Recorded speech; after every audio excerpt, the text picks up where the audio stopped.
ओम शांति। वाणी है आज की 14/3/2022 की।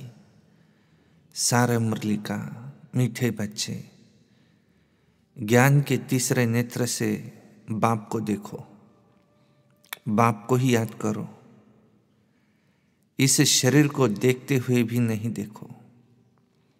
प्रश्न है, इस पुरानी दुनिया में रहते तुम बच्चों को कौन सा डायरेक्शन मिला हुआ है? उत्तर है, मीठे बच्चे, यहाँ पुरानी दुनिया जिसमें तुम रहते हो ये कब्रिस्तान होनी है। इस पर रावण का राज्य है, इनसे दिल नहीं लगाओ। यहाँ रहते बुद्धि की आसक्ति नई दुनिया में जानी चाहिए। गृहस्थ व्यवहार में भल रहो, परंतु कमल फूल समान रहो। सबसे तोड़ निभाओ। बुद्धि योग एक बाप से लगा रहे। ज्ञान योग में पक्के बनो। किसी भी हालत में खुशी का पारा कम न हो। धीरज रख, कर्म बंधन को काटते जाओ। गीत है, धीरज धर मनुआ, तेरे भी सुख के दिन आएंगे। ओम शांति। मनुष्य को धीरज धरने के लिए तब कहते हैं जबकि वह दुखी बीमार होते हैं। यहाँ तो तुम मनुष्य मत पर नहीं चलते, तुम ईश्वरीय मत पर चल रहे हो। सो भी सब नहीं चलते। ईश्वर जिसको सत्य बाप, सत्य टीचर, सत्य गुरु माना सद्गुरु कहा जाता है, उनकी मत तो नामी ग्रामी है। भगवान ने ही श्रीमत दी थी, मनुष्य से देवता बनने की अथवा दैवी दुनिया के मालिक बनने की। इतनी ऊंची मत और कोई दे नहीं सकता, क्योंकि मनुष्य मात्र सब पतित है, भ्रष्टाचारी है। तो वह मत ऐसी ही देंगे। तुम बच्चे जानते हो, हमको शिव बाबा मत दे रहे हैं। ऊंचे ते ऊंचा बाप और उनकी ऊंचे ते ऊंची मत है। उनको तो कोई भ्रष्टाचारी पतित नहीं कहेंगे। पतित ही उस निराकार बाप को बुलाते हैं। साकार की तो कोई बात नहीं। इसलिए कहा जाता है, मनुष्य की मत सुनो। Hear no evil, see no evil, talk no evil, think no evil। भल यह आंखें मनुष्य को देखती है, परंतु तुमको तीसरा नेत्र मिला हुआ है जिससे उनको देखना है, और उस बाप को ही याद करना है। दूसरा कोई नहीं कि जिसको तीसरा नेत्र हो, जिससे वह बाप को देख सके। तुम समझो बाप को देखने जाएंगे। बुद्धि में यह है कि हम आत्मा है, वो भी आत्मा है, परंतु वो परमात्मा है। तुम आत्मा को देखते हो, जीव आत्मा कहना चाहिए। सिर्फ बहन कहने से आत्मा भूल जाते। यहाँ समझाया जाता है, तुम इस शरीर को भी भूल जाओ, अपने को आत्मा समझो, बाप को याद करो, उनको देखो इन दिव्य चक्षु से। तुम्हारी आत्मा को अब सोजरा मिला है कि हमारा बाप कौन है, कहाँ रहते हैं, उनसे हमको क्या मिलना है। तुम्हारे मिसल दुनिया में कोई नहीं जो बाप से वर्षा लेने का पुरुषार्थ करते हो। जब तक कोई बच्चा ही न बने तो बाप से वर्षा कैसे ले सकता? बाप का वर्षा तो बेशुमार है। ऊंचे ते ऊंचा है सूर्यवंशी राजा रानी बनना। बैरिस्टर भल कोई पास करते हैं, परंतु उनमें भी नंबरवार होते हैं। कोई तो बहुत कमाते हैं, कोई तो पेट भी मुश्किल भरते हैं। अब तुम जानते हो कि हम ईश्वर से राजाई प्राप्त कर रहे हैं। कोई भी मनुष्य को कोई कभी ये नहीं कह सकता कि ये सत्य बाप है, सत्य टीचर है, ये सत्य गुरु है। और सब तो गुरु लोग हैं। सत्य गुरु माना सत्य बोलने वाला एक ही बाप है, बाकी तो सब है झूठ बोलने वाले। वह सच्ची सद्गति किसको दे नहीं सकते। सद्गुरु की महिमा हम तुम भी नहीं जानते थे। कोई की भी बुद्धि में ये नहीं आएगा कि वह सत्य बाप, सत्य टीचर, सद्गुरु कैसे है। क्यों कि वो तो सर्वव्यापी कह देते हैं, बात खत्म कर देते हैं। वो परमात्मा को अलग समझते ही नहीं कि वो हमारा बाप है और हम उसके बच्चे हैं। वो तो कह देते सब बाप ही बाप है। इनमें भी नीचे पत्थर ठिक्कर भीतर सब में परमात्मा को ठोक दिया। तो बाप समझाते हैं ऐसे तो है नहीं। अब तुम बच्चों को निश्चय हुआ है कि बरोबर बाप सत्य बाप है, सत्य टीचर है, सद्गुरु है, एक ही है। उनको कोई नहीं जानते। अगर जानते हो तो वहाँ जा भी सके।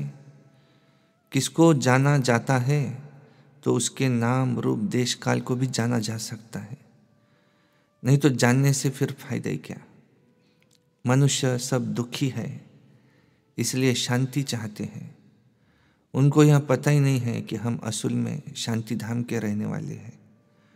वहाँ से हम यहाँ आते हैं। हम आत्मा का स्वधर्म शांति है। बाबा गुरु के लिए समझाते हैं कि वह किसको सद्गति नहीं दे सकते। हाँ, वो डराते हैं, कहते हैं गुरु का निंदक ठहर न पाए। अब वास्तव में यह सब बातें हैं बेहद के बाप के लिए कि अगर तुम मेरी निंदा कराएंगे तो सतयुग में ऊंच ठहर नहीं पाएंगे। सन्यासी तो यह बात कह नहीं सकते कि तुम मेरी निंदा करने से ठहर नहीं पाएंगे। नहीं, कौन सा ठहर। ठहर का तो कुछ भी पता ही नहीं है। साधना करते रहते हैं, परंतु साधना करने से वो सद्गति को नहीं पा सकते। यह तो बाप ही आकर के धीरज देते हैं। तुम जानते हो बरोबर 84 जन्मों का चक्र लगाया है। हम बहुत दुखी हैं। जब तक सुखधाम का साक्षात्कार न हो तो दुखधाम समझे कैसे। अभी तुम जानते हो कि यह दुखधाम है। यहाँ अल्पकाल का सुख है। इस अल्पकाल की राजाई में कितनी खुशी होती। समझते हैं गांधी ने राम राज्य स्थापन किया, परंतु नहीं, यहाँ तो और ही तीखा रावण राज्य बन गया। सब कहते हैं पतित भ्रष्टाचारी है। आगे तो सिर्फ पतित कहते थे, अब तो भ्रष्टाचारी भी कहते हैं। तो यहाँ है कलयुग का अंत। कितनी रिश्वत है। बाप आकर सारी दुनिया के मनुष्य मात्र को कहते अब धैर्य धरो, परंतु सुनते नहीं हैं। पिछाड़ी में सबको मालूम पड़ेगा। प्रदर्शनी में भी यही दिखाते हैं कि कैसे दुख की दुनिया को हटाए सुख की दुनिया बना रहे हैं। आखिरी में तो सब सुनेंगे कि हाँ यही सही है। एक तरफ माया सबके गले घुटती रहती है और दूसरी तरफ बाप अपनी पहचान देते रहते हैं। अब तो ढेर मनुष्यों को आवाज़ पहुंचाना है। जितनी जितनी महिमा निकलेंगी तो फिर अखबारों में भी जोर से पड़ेगा, फिर बहुत आएंगे। यही तो मेहनत है। धर्म अथवा मठ आदि स्थापन करना वो तो बहुत सहज है। जैसे बौद्धी धर्म की एक स्पीच की तो 60-70 हजार बौद्धी बना लिए। और यहाँ तो मेहनत है। माया बड़ा जोर से सामना करती है। वहाँ तो माया के साथ युद्ध की कोई बात ही नहीं है, और यहाँ तो माया से युद्ध करने में मेहनत है। और मुख्य बात है पवित्रता की। और कोई जगह पवित्रता की बात नहीं है। वह तो घर से वैराग्य आता है या कुछ चोरी पाप आदि करते हैं तो संन्यास धारण कर लेते हैं। इसलिए चोरों को पकड़ने के लिए भी गवर्नमेंट को सन्यासी सीआईडी रखने पड़ते हैं। दलालों के रूप में, व्यापारियों के रूप में भी सीआईडी होते हैं। पुलिस का गुप्त काम बहुत चलता है। दोस्ती के बहाने भी सोने के व्यापारियों से मिल जाते हैं, फिर सब कुछ मालूम पड़ जाता है। धंधे वाले धंधा भी करते हैं तो सीआईडी भी करते हैं। दुनिया बहुत मुसीबतों में फंसी हुई है और तुम बहुत भाग्यशाली हो जो इन सब मुसीबतों से दूर निकल आए हो। दुनिया में तो मुसीबत पर मुसीबत है और तुम्हारे लिए तो बहुत प्राप्ति है। वहाँ तो दुखी होकर मरते हैं। तुम बैठे हो शरीर छोड़ने के लिए। कहाँ पुराना शरीर खत्म हो तो हम वापिस बाबा के पास जाए। दिल लगी बाबा के साथ और नई दुनिया के साथ। तो पुरानी दुनिया क्या काम की? यह तो पुराना कपड़ा है, इससे तो वैराग्य आ जाता है। सन्यासियों को वैराग्य आ जाता है घर बार से। स्त्री को नागिन समझते हैं। तुम्हारा तो है सच्चा सच्चा वैराग्य। गाया भी जाता है ज्ञान, भक्ति और वैराग्य। ज्ञान मिलता है पुरानी दुनिया से, वैराग्य करो, क्योंकि ये कब्रिस्तान बनना है। वहाँ है हद का संन्यास। उन्हों को ये मालूम ही नहीं है कि ये पुरानी दुनिया खत्म होने वाली है। वह कहते हैं हम घर में इकट्ठा नहीं रह सकते, तो उन्हों को घर से वैराग्य होता है और वो जंगल में चले जाते हैं। और तुम्हारा यहाँ है बेहद का वैराग्य, परंतु इनका किसको भी पता नहीं है। तुम कहेंगे हमको तो सारी पुरानी दुनिया से, इस कब्रिस्तान से वैराग्य है। यह है ही रावण राज्य। ऐसा कौन मूर्ख होगा जो पुरानी दुनिया से दिल लगाएगा? जब तक पूरी तैयारी न हो जाए, सतयुग आने का समय भी हो, और तब तो लड़ाई लगेंगी। कई लिखते हैं कि भल बैठे घर में है, परंतु मूंझते हैं कि क्या करें। ममत्व अगर नहीं रखे तो संभाल कैसे हो? तो बाप कहते हैं बच्चे रहना तो यहाँ ही है, परंतु बुद्धि की आसक्ति अब नई दुनिया में जानी चाहिए।